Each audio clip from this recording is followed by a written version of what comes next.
Soyez bénis au nom de Jésus-Christ. Que la grâce de Dieu soit sur vous et que la main de Dieu vous accompagne dans le nom de Jésus-Christ. Nous sommes dans la formation des disciples.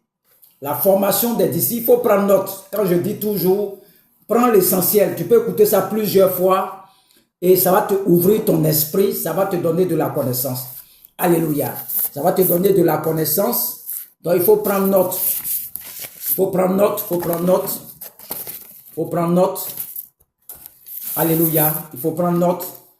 Le texte, nous allons voir aujourd'hui les 7 plaies de notre Seigneur Jésus-Christ. Et aujourd'hui, nous avons déjà étudié le dos, le côté, le visage et les pieds de notre Seigneur Jésus-Christ. Aujourd'hui, nous allons voir la couronne d'épines qu'on a mis sur sa tête. La couronne d'épines. Alléluia. Notre texte de base, c'est Apocalypse 12, verset 11.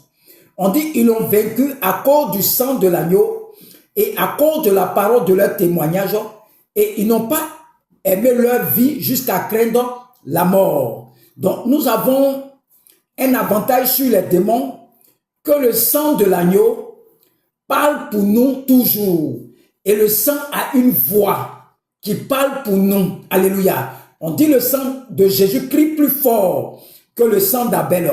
Le sang d'Abel, c'est Genèse 4, verset 10. Genèse 4, verset 10. Je vais faire la lecture. Genèse 4. Il dit, et Dieu dit, qu'as-tu fait? La voix du sang de ton frère crie de la terre jusqu'à moi.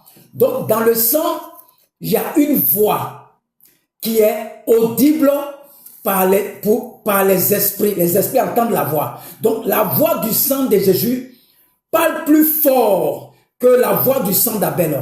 Donc, nous avons donc la capacité, par la voix contenue dans le sang de Jésus-Christ, d'obtenir certaines victoires et la destruction de certaines œuvres venant des ténèbres. Alléluia. Donc, Jésus-Christ a souffert du dos, mais également de la tête. Alléluia. Lorsque nous prenons Marc 15, verset 17.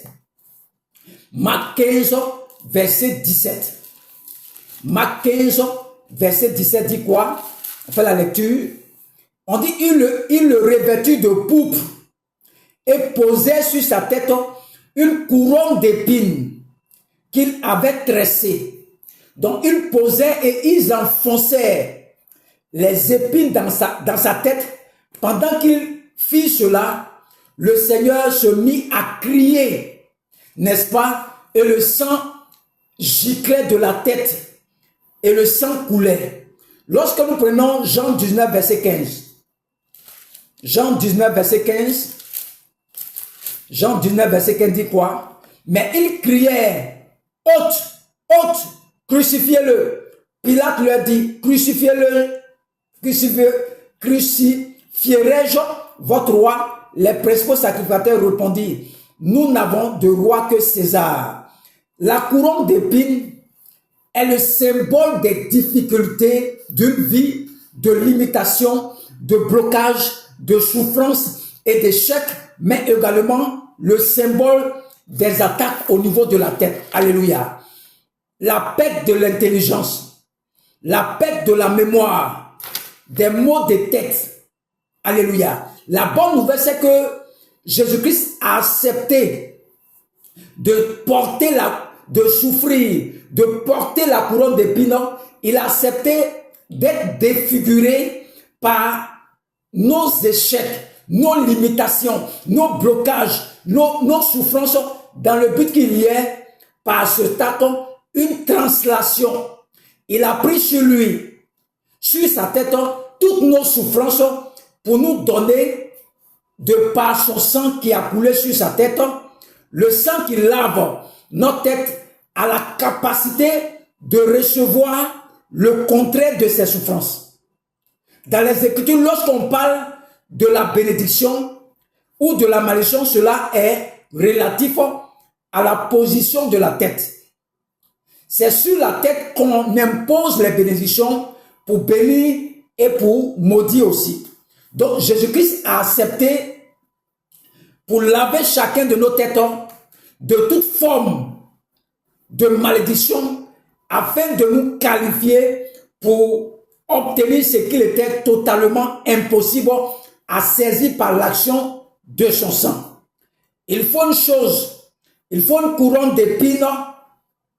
Il va prendre cette souffrance et il nous confère la couronne qu'on appelle la couronne de gloire. Donc Jésus-Christ prend notre souffrance de par cette épine-là, nos souffrances, nos difficultés, maux de tête, perte de mémoire, tout ce que vous connaissez, les maladies de la tête, il prend ça à la croix et il te donne, lui, sa couronne, la couronne de gloire. La couronne, lui, prend ta couronne d'épines, les problèmes, les difficultés, cette couronne qui est sur ta tête et il te donne en retour la couronne de gloire. Donc, de par cette action, Jésus-Christ retire sa couronne de gloire et il prend la couronne de la condamnation.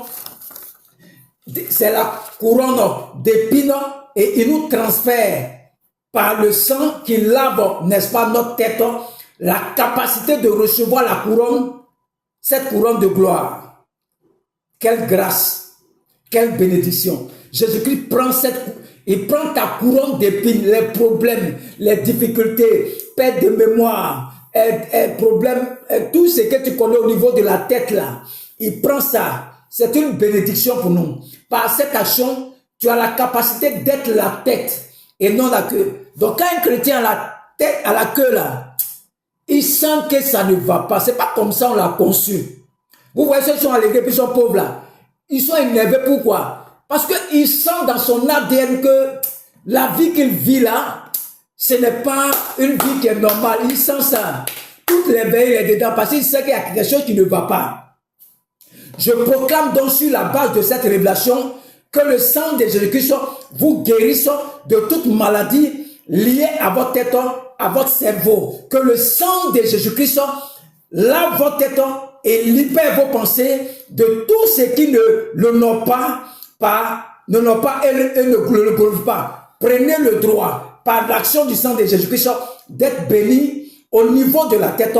Prenez le droit d'avoir des pensées et des inspirations divines qui viennent sous l'effet de l'action du sang de Jésus-Christ qui vous libère de ce qui vous avait détruit hier. Que le sang lave ta tête complètement et te libère de tout ce qui est maux de tête, tout ce qui est sinusite, tout ce qui est difficulté, tout ce qui est problème. Que le sang lave ta tête et que tu sois libéré des difficultés, tu sois libéré des difficultés, tu sois libéré des maladies de tête, tu sois libéré des pertes de mémoire, que tu sois libéré totalement dans le nom de Jésus-Christ, que tu sois libéré, que le sang lave ta tête ce soir. Je lave ta tête ce soir, relevez-vous maintenant, levez votre tête et que le sang de Jésus-Christ lave chacun de vos têtes et vous qualifie, n'est-ce pas, dans tout ce que vous faites avec la réussite, avec le succès, avec le progrès, pour la gloire de Dieu, au nom de Jésus-Christ, demeurez bénis et que vos têtes deviennent de source d'inspiration pour tous les autres dans le but d'honorer et glorifier le Seigneur. Que le fait de dire nous sommes la tête et pas la queue ne soit plus un slogan et que cela devienne une réalité dans votre vie, dans chacune de vos vies. Que Dieu te bénisse, Dieu te bénisse, Dieu te bénisse, Dieu te bénisse, Dieu te bénisse, au nom de Jésus-Christ. Amen.